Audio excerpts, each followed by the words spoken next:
Armley Mills is now the wonderful Museum of Industrial Heritage, located in West Leeds. It includes collections of textile machinery, clothing and tailoring, optics and cinema, printing and heavy engineering. But it was also once the world's largest woolen mill.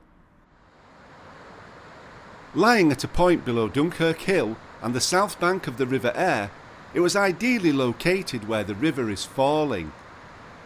A weir was constructed upstream which maintained a good head of water to power the water wheels. Water from above the weir was directed into the mill pond, where it passed under the main mill and over the water wheels, falling into the tail race and returning to the river.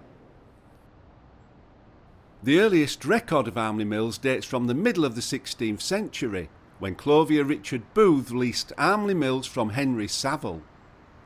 A document of 1707 provides the first description of the mills as a fulling mill, containing 2 wheels and 4 stocks, as well as a water corn mill.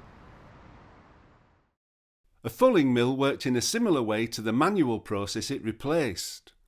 After weaving on a loom, fabric would have an open weave, making it impractical and uncomfortable to use for clothing. Grease used by the weavers to facilitate weaving on the loom could also leave oily residues, which, if left, would inhibit the adhesion of dyes to the fibres of the fabric. Fulling removes dirt and impurities found naturally in the wool, as well as removing any residue left from the weaving process. The fabric passes through a trough of cleansing liquid, perhaps stale urine, fuller's earth, or plant extracts, and is beaten by a series of shaped hammers known as stocks, which were attached to a camshaft and driven by the water wheel. Some accounts note that fulling mills were noisy with the sounds of the force of the water and the hammering of the stocks, and it was for this reason that they were often located out of town. In 1788, Armley Mills were bought by Colonel Thomas Lloyd, who was a Leeds cloth merchant. There were now 5 water wheels, powering 18 fulling stocks. But Lloyd had ambitious plans and turned Armley Mills into the world's largest woolen mill. The geographical advantages of the mill had been further increased roughly 10 years earlier, in 1777, when the section of the Leeds and Liverpool Canal passing the mills was opened and connected Leeds and Gargrave. This meant the mill had a wharf on the canal, which could be used for incoming raw materials and outgoing goods. The attractions of the mill did not go unnoticed by Benjamin Gott, a major figure in the history of Leeds and the wool industry in general. In 1804, he agreed to buy Armley Mills from Colonel Lloyd. Gott was active in politics and had already held the office of Mayor of Leeds. But this did little to protect him from great misfortune when, in November 1805, the mill was almost entirely destroyed by fire. Cloth mills were full of highly flammable fibres, and they were prone to catching fire. The will to avoid further misfortune made them open to new construction methods for a more fireproof building. In 1797, John Marshall of Leeds, the Benyon brothers, and architect Charles Bage built Diverington Flax Mill, the world's first ever iron-framed building. The technology that Bage developed made him the pioneer of what would become the modern skyscraper technology. Its highly innovative structure provided a fireproof environment for industrial processes. In 1802, Benyons and Bage began building a steam-powered flax spinning mill, known as Benyons Mill, in Holbeck near Leeds. It was the first fireproof textile mill building in Yorkshire. This photograph, taken inside, shows the cast iron framework, which helped to reduce the risk from fire. Gott must have been aware of the new methods and rebuilt Armley Mills from fireproof materials, using brick and iron where possible. The iron framework is still visible at Armley Mills, and it is Gott's mill that survives largely intact to this day. Armley Mills prospered under Gott's management, exporting its wares to North and South America, Europe and the Far East. Gott became one of the largest employers in Britain, as well as one of the most wealthy. When he died in 1840, his sons took over the business.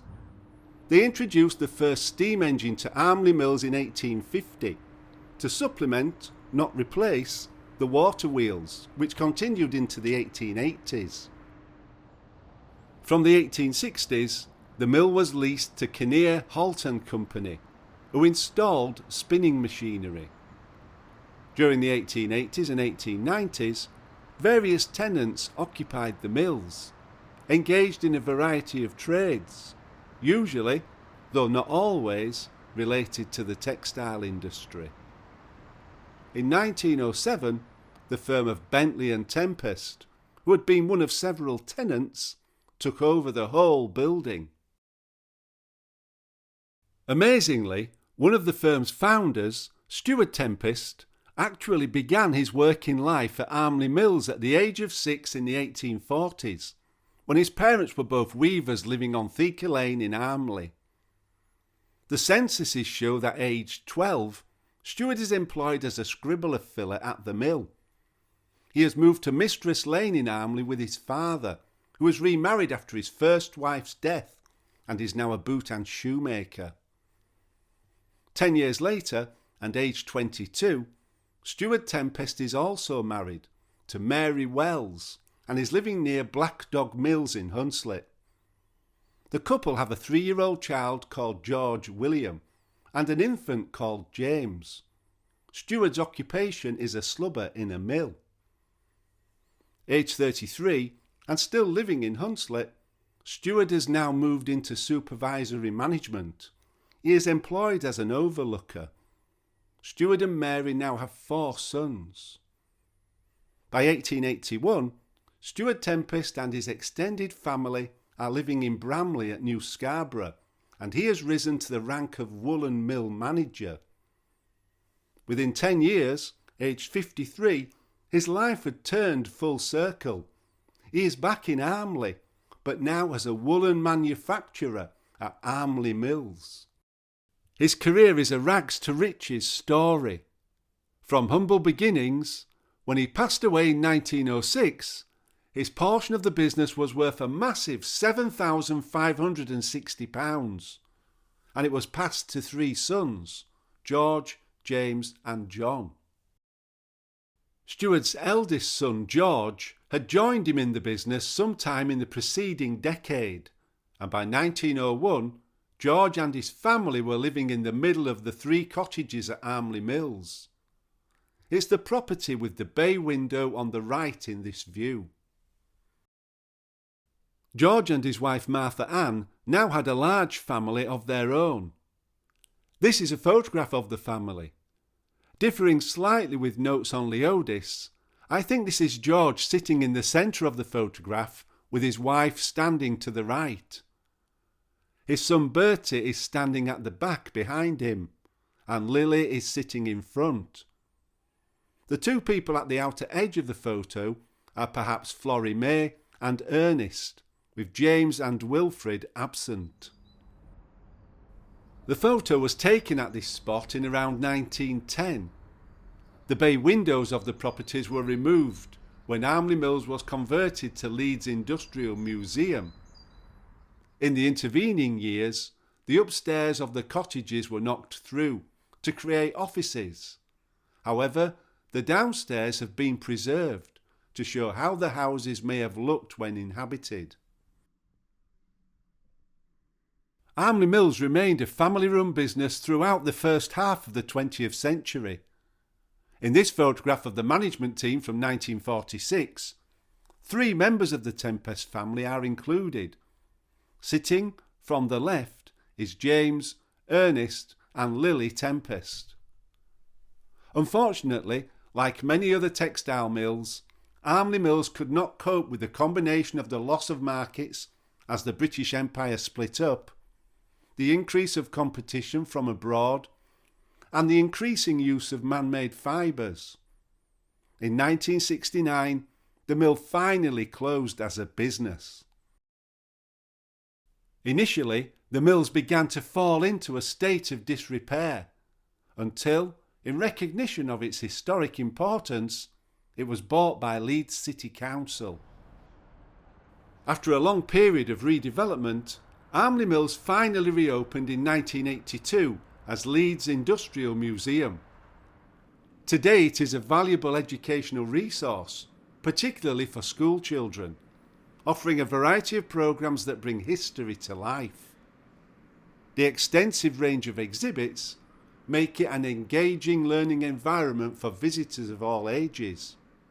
It showcases an incredible array of vintage machinery, including traditional looms and other textile equipment. There is even a cinema. A firm visitor favourite is the mill's fully functioning spinning mule. After more than a century spinning the finest Yorkshire yarns, it's a piece of vintage textile technology which has certainly stood the test of time. Originally made in 1904 by Platt Brothers, the mule's spindles are designed to spin fibres into yarn. It was once owned by James Ives & Co. of Leafield Mills, Yeadon, one of 8 purchased by mill owner James Ives. Even today, the quality of the fabric it can produce is so high that the machine is still used for bespoke uniform production and bays for snooker tables. The mule runs several times a week for visitor demonstrations, providing a valuable window into the woolen industry of Leeds and Yorkshire.